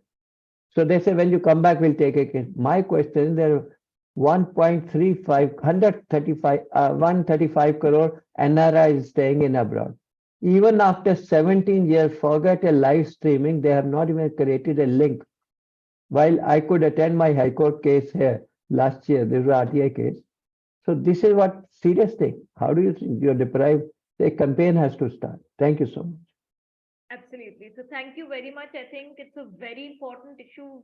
We have already been raising it, that we need to actually have live streaming of Information Commission proceedings also, now that the Supreme Court is streaming its constitution benches, high courts are streaming, even district courts in fact are now streaming their proceedings. There's no reason why commissions, which are actually the watchdogs of transparency in the country, should not be in fact streaming their hearings at all. I can see that Aruna ji has joined back, so can we make Aruna ji a co-host? And Aruna ji, I invite you to share some concluding remarks. And there was one question that somebody had raised, in which they had said that the Section 4 disclosures of the Rajasthan Information Commission are not very good. So perhaps if you'd like to comment anything related to that question as well. Aruna ji, can you hear me?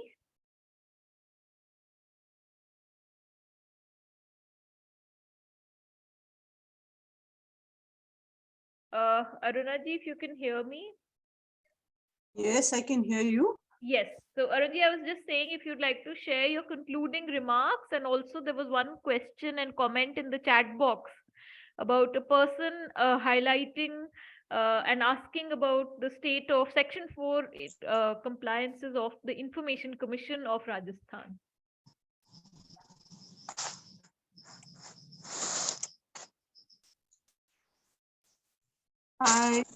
Let me go to the specific question. I haven't checked on it recently. Okay. So I'm not going to hazard an incorrect reply to that. So maybe we can all, both he and I, or she and I, can both go to the Google and check up what the present situation is. I'm going to not put on my video for the simple reason that the connection is very poor. So I'm going to keep to the audio. I feel that today's session has been really very good. Apart from me, I mean, what I said was okay, but I really felt that all the others contributed to the thought process as well as the mechanics of the RTI in a very fundamental sense. And I do think that we all have different kinds of experiences, but the sum of it leads us to some important indications. One is that we should get together as a campaign to again raise the issue of the Whistleblowers Act, and that it should become it can even be a signature campaign to begin with, and it can build up into something far more physical and real. That's one suggestion. The second suggestion is that at some point in the next 6 months, we should have a big public hearing on the RTI and on the mechanics of the RTI and the commissions. And we should really, it should be a national commission. It should not be a state-wise commission where each state, and it can be for 2-3 days. We don't have to have a very short commission. Short public hearing. For that, if we have to raise money, then we need time to raise money for it. Though we will not be able to pay everyone for coming, we certainly we'll have to pay for the space and maybe for some accommodation. So the NCPRI will have to look at organizing this kind of event, plus others who are ex-NCPRI, who are there capable of raising money. And so the NCPRI should extend this discussion beyond itself and get others to come in who are not, I mean, the committee, we're all NCPRI, but people who are not in the steering committee or co-conveners, etc., to come into it to discuss the possibility of this convention, of this public hearing and its location and so on and so forth. If we start talking about it now, then it means in another 6 months, something concrete will happen.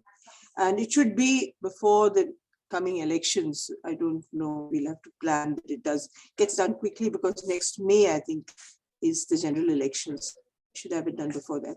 So एक तो सुझाव है कि एक जन सुनवाई हो जिसमें हम लोग पूरे कमीशंस के बारे में उनकी सूचनाएं, उनका जो रिकॉर्ड है अभी तक काम करने का, उनके कितने नियुक्त हैं, कितनी पेंडिंग है, वो सब कुछ लेके हम लोग जरूर एक करें।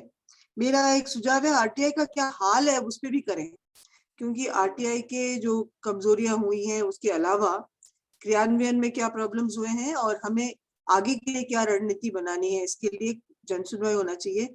आंदोलन के रूप में ये जो विसल ब्लोअर्स लॉ है, इसके बारे में ये जल्दी से कानून कामयाब हो और हमारे लिए सामने आ जाए, क्यों इतना ढील दे रहा है केंद्रीय सरकार इसके बारे में। उसके लिए यदि हम हस्ताक्षर का ही कैंपेन शुरू करें, फिर उसके बाद में उसको बिल्ड करके कुछ बड़ा बनाएं, मुझे लगता है इसके लिए भी हमें थोड़ा ध्यान देना पड़ेगा, क्योंकि सूचना के अधिकार के व्यक्तिगत रूप से उसका क्या काम हो रहा है वो बहुत अच्छा हो रहा है, मगर आंदोलन के रूप में हम लोग अभी एक यूनाइटेडली एक डेमोक्रेटिक रोल को लेके पेश कम हो रहे हैं। तो मुझे लगा हम लोगों को इकट्ठा होना पड़ेगा और मतलब ये तो रूबरू होना पड़ेगा। जूम से एक लेवल तक चल जाता है, उसके बाद रूबरू होना बहुत जरूरी होता है। ये मेरे सुझाव। Thank you Aruna ji. Rolly and Pradip, would either of you like to share any concluding remarks? Rolly और प्रदीप, यदि आप कुछ concluding remarks share करना चाहेंगे।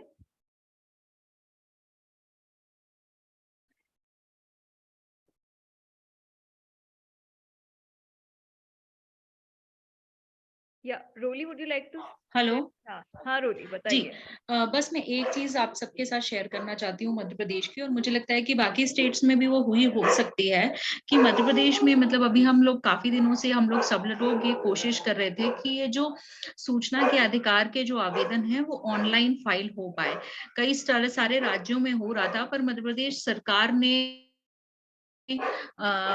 ये काफी समय पहले कहा था कि हम सारे जो आवेदन है वो ऑनलाइन हम लेंगे, लेकिन वो ठीक से काम नहीं कर रहा था। तो रिसेंटली मध्य प्रदेश के कुछ लॉ स्टूडेंट्स ने एक हाई कोर्ट में एक पिटिशन लगाया है कि उसमें से ज्यादातर जो डिपार्टमेंट है वो अभी आरटीआई में, मतलब वो कह रहे हैं कि अभी इसमें फाइल नहीं की जा सकती और वो सिस्टम अभी चालू नहीं हुआ है। तो बाकी स्टेट्स में भी हम लोग सारे साथी लोग पुश कर सकते हैं कि ऑनलाइन आरटीआई की जा सके। इसके लिए एक अभियान मतलब हम लोग सब मिलकर उसको चलाया जा सकता है। और दूसरा एक और चीज है जो कि कॉमडोर बत्रा ने रेस की है कि ये जो आधार को मैंडेटरी बनाया जा रहा है, मुझे लगता है उस पर भी हमें थोड़ा सोचना पड़ेगा, क्योंकि जब हम हाई कोर्ट और इधर एप्लीकेशंस लगाते हैं तो हमें अपना आधार कार्ड उसमें देना पड़ता है। अगर हम वो नहीं देते हैं तो हमारा एप्लीकेशन मतलब आगे नहीं बढ़ता है। तो मुझे लगता है कि इस पर भी, जबकि सुप्रीम कोर्ट बार बार कह रहा है कि आधार मैंडेटरी नहीं होगा, लेकिन इस तरीके की चीजें बहुत प्रॉब्लम क्रिएट करती हैं। खासकर आधार के केस में तो और भी हो रहा है कि अभी जैसे मध्य प्रदेश में अगले साल इलेक्शंस हैं, तो लेकिन सरकार ने एक ये कोशिश की है कि मध्य प्रदेश में जो वोटर आईडी कार्ड है वो शायद पूरे देश में चल रही है, वोटर आईडी कार्ड को आधार से जोड़ने की एक प्रक्रिया शुरू की है। अब जब आपके पास बीएलओ आता है तो बीएलओ आपको इतना पुश करता है कि आप अगर आधार से अपना नाम नहीं जोड़ेंगे, मतलब आधार और वोटर आईडी को अगर आप लिंक नहीं करेंगे तो आप वोट नहीं दे पाएंगे। तो इस तरीके के प्रोसेसेस भी जो कि गलत, मतलब अधूरा सूचना है, जो कि मतलब लोगों को नहीं देनी चाहिए, पर क्योंकि इस प्रकार के इंस्ट्रक्शंस हैं तो बीएलओ की तरफ से वो दी जा रही है। तो मुझे लगता है कि आधार का मैंडेटरी और नहीं है मैंडेटरी, इस पर भी हमें थोड़ा सोचना चाहिए। बिल्कुल, और ये बहुत मतलब जबरदस्त दबाव और मनमानी चलाने की कोशिश है। मेरे घर पे भी अभी हाल ही में आए थे कि आप अपना लिंक करिए, और जब मैंने पूछा कि आपके पास कोई आदेश वगैरह है तो कुछ भी नहीं निकला था। दो लोगों के हाथ खड़े हुए हैं, मैं लेकिन आपको एक एक मिनट में बोलूंगी कि आप अपनी बात रखें।